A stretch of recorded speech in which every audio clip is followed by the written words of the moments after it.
Good morning. It's December 3rd today, and we're in First John chapter 3.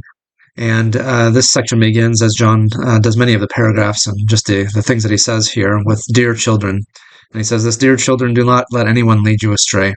The one who does what is right is righteous, just as he is righteous. The one who does what is sinful is of the devil, because because the devil has been sinning from the beginning. The reason the Son of God appeared was to destroy the devil's work.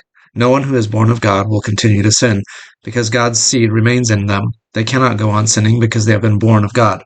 This is how we know who the children of God are and who the children of the devil are. Anyone who does not do what is right is not God's child, nor is anyone who does not love their brother and sister. So these are very difficult verses to deal with, I think, partly because we know throughout the book of John that John has been talking about how sin impacts the believer's life. And in First John, of course, First John 1:9 says, if we confess our sins, he is faithful and just to forgive us our sins and cleanse us from all unrighteousness. And that idea of confession there is an ongoing thing. It's something that will happen multiple times. And so we know that, in fact, he says, if we claim that we are not, or if we claim that we are without sin, then we lie and we're not of the truth, and God, the truth of God isn't in us. And so sin is something that is ongoing in the Christian life. And yet here it tells us the one who does what is sinful is of the devil, and no one who is born of God will continue to sin. So those are difficult things to deal with. And the early church, like I said a couple of days ago, dealt with this by saying that any sin after baptism was not forgivable. And so they often delayed their baptism until the very last moment to show that that was the end of their sin, that they were then cleansed permanently from that.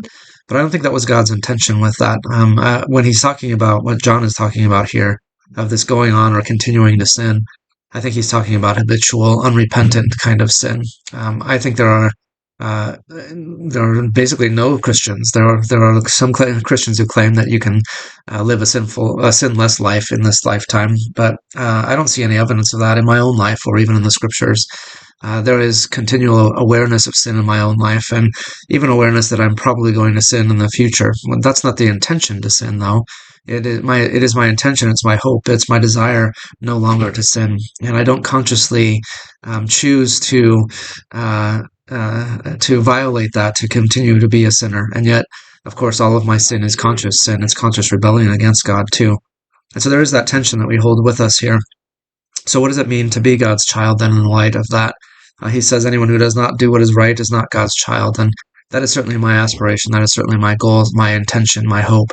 And I think that is for all Christians, is that we would have that drive in us that characterizes us as something different from the world.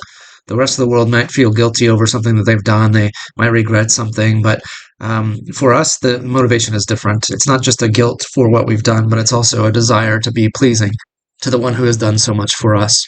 And so our motivation is intrinsic. It comes from a love that God has already given to us, and causes us to want to be pure and holy for Him and obedient to Him. And so it's a matter of motivation and intention.